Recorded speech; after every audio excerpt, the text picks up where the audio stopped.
আসসালামু আলাইকুম রহমতুল্লাহ। প্রিয় বন্ধুরা, কেমন আছেন? আশা করি সকলেই ভালো আছেন। দেশে বা প্রবাসে, কাছে কিংবা দূরে, যে যেখান থেকে দেখতে পাচ্ছেন, সকলকে আন্তরিক শুভেচ্ছা ও অভিনন্দন।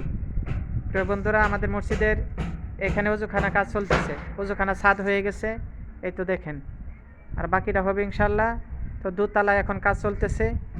দোতলা হুজুরদের থাকার ব্যবস্থা করা হইতেছে। এটা আমাদের দোতলা সিঁড়ি। এটা দোতলা সিঁড়ি। আপনারা একটু ধৈর্য সহকারে দেখতে থাকেন। আমি আপনাদেরকে নিয়ে যাচ্ছি দোতলায়।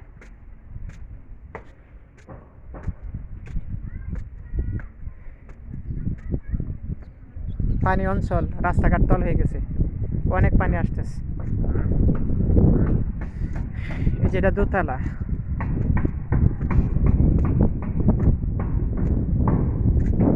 এই দোতলা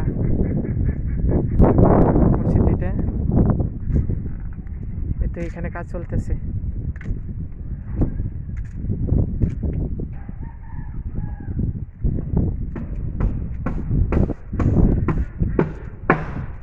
এতে এখানে হুজুরদের থাকার ব্যবস্থা হবে।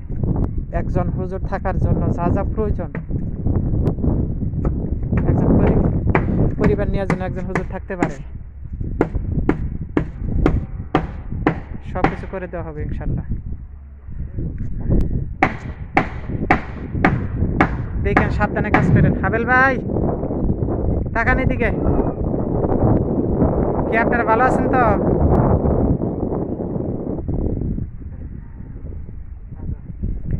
প্রিয় বন্ধুরা, সকলের কাছে দোয়া চাই, আল্লাহ সুবহানাহু ওয়া তাআলা যেন কাজ সম্পূর্ণ করার জন্য তৌফিক দান করুন। আসসালামু আলাইকুম রহমতুল্লাহ।